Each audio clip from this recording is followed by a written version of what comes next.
It's no secret that some people struggle with criticizing themselves too much to the point where they lose hope in Allah's mercy.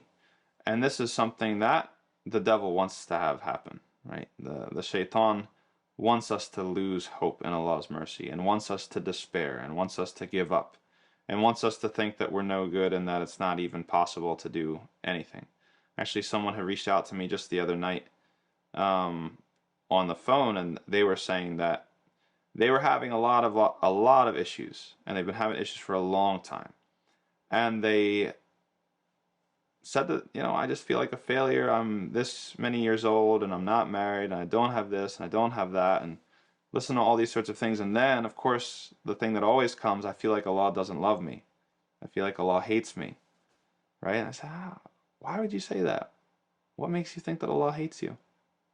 And then I quoted for her the ayah in Surah Az-Zumar, right? Where Allah says, يَا عِبَادِيَ الَّذِينَ أَسْرَفُوا عَلَىٰ أَنفُسِهِمْ لَا تَقْنَطُوا مِنْ رَحْمَةِ اللَّهِ, says, oh, my servants who have wronged themselves, or however you want to translate that, who have wasted themselves, never despair of Allah's mercy, never lose hope in Allah's mercy. Don't you know that Allah forgives all sins?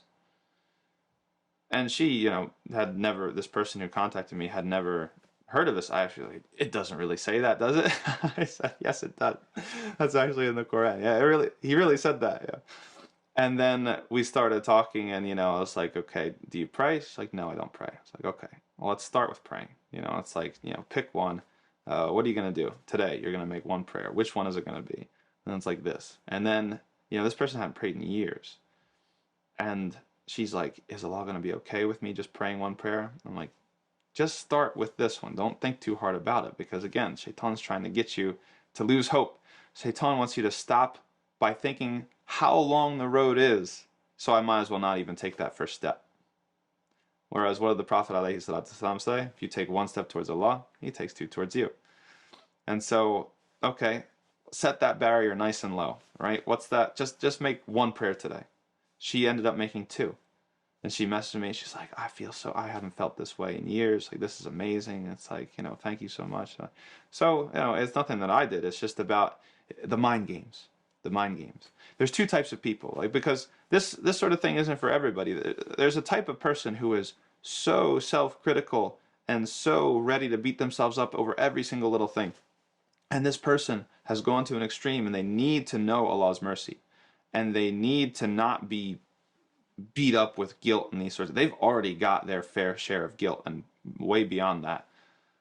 There is another type of person that if you give a khutbah about them and you're actually doing everything to say that it's them, but you're not saying their name, that they're not going to even realize it. Like, they're going to think that they're good. Like, oh, he must be talking about somebody else.